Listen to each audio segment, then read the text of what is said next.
ABC started a show called Scandal. It featured Kerry Washington, a black female. What's interesting about this is that she was the first black lead female character of a TV show in nearly 40 years. Good morning, my name is Jennifer Beck. As a sociology major, I'm constantly analyzing racial diversity.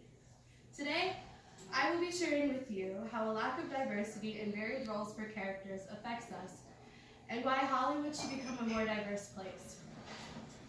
To fully understand the importance of adding more diversity, I would like to break down for you casting and character roles.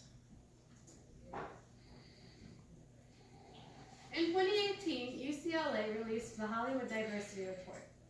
It covered 200 films and 1,251 TV shows of the 2015-2016 seasons.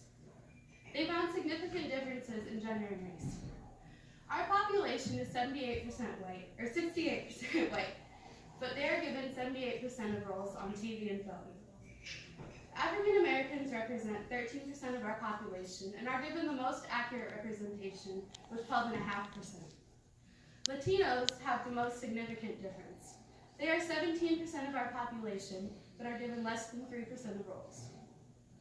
They also found that there was significant difference with the amount of speaking times races are given. Whites are given 72% of speaking roles on TV and film.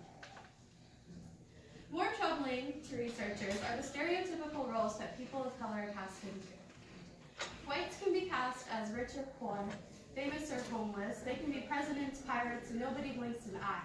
You can name nearly any situation, and every year you will see white characters on TV or film doing the situation. Whites can even play people of color, as in Breakfast at Tiffany's, when Mickey Rooney played a Japanese man. Journalists Dwight Herbert and Lisa Brooks in 2006 conducted a similar study to UCLA's. They categorized characters of color and found common traits between races.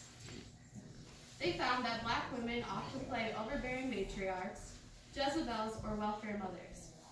Latino women are normally cast as fiery sexual women like Sofia Vergara in Modern Family, or racially ambiguous with white male love interests like many of Jennifer Lopez's films. They also found that black and Latino men have the most extreme negative stereotypes. Communication experts Travis Dixon and Daniel Lenz found that black and Latino men are often cast as deadbeats, violent criminals, or drug users. And when this happens, it's normally white men that are cast as law enforcement with the task of taking them down.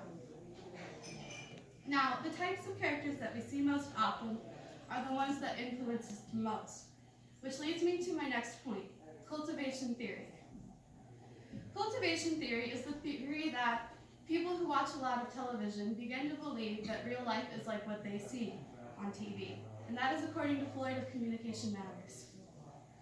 Actors of color in stereotypical roles may lead viewers to attribute these negative traits to real-life people.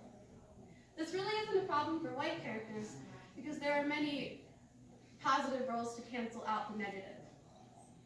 Our society has constructed many stereotypes that can reaffirm people's beliefs when they see it a lot on television and film.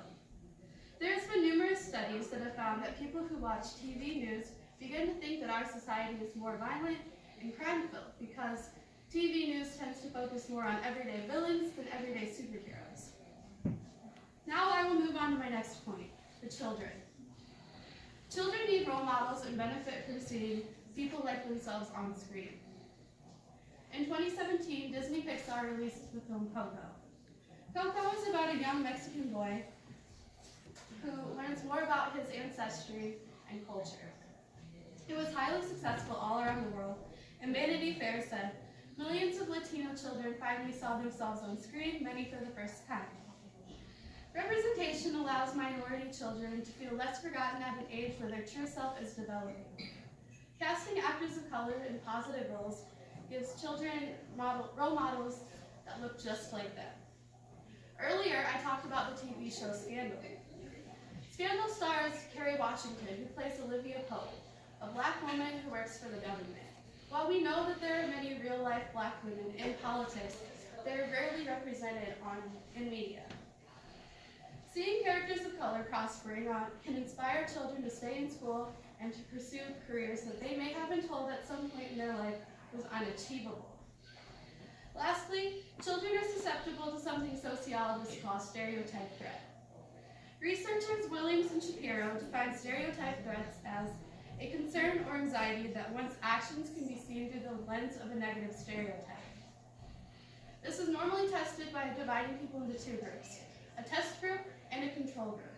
In the testing group, people are told that a feature about themselves, whether it's race or gender, will do better or worse than the others. While in the control group, people are told that everybody will do similarly.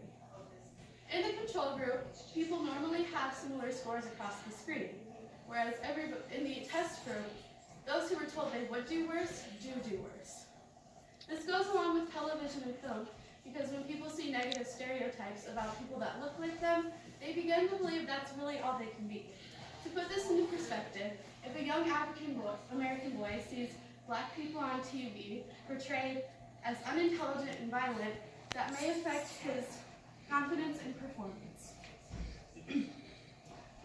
To wrap things up, I want to make clear that I am not here to discredit the large strides that Hollywood has taken to be more diverse. It would be hard now to find an all-Caucasian cast, whereas 20 years ago, most casts were majority white. The stereotypes that I have mentioned are indeed dying down, and box offices have seen massive successes with films like Coco and Black Panther that have majorly diverse casts. ABC, NBC, and CBS all have programs that feature lead actors of color. Still, progress needs to be made. Lack of racial diversity leaves large portions of our population underrepresented, and character ranges need improvement. In closing, Hollywood needs to realize that ethnic and racial categories are not one size fits all. Every individual is capable of great things, and to limit people of color to overdone characters is not allowing much room for progress, and it shapes the way other people think that groups live negatively. Everyone, especially young people, would benefit from more diversity on screen. Thank you.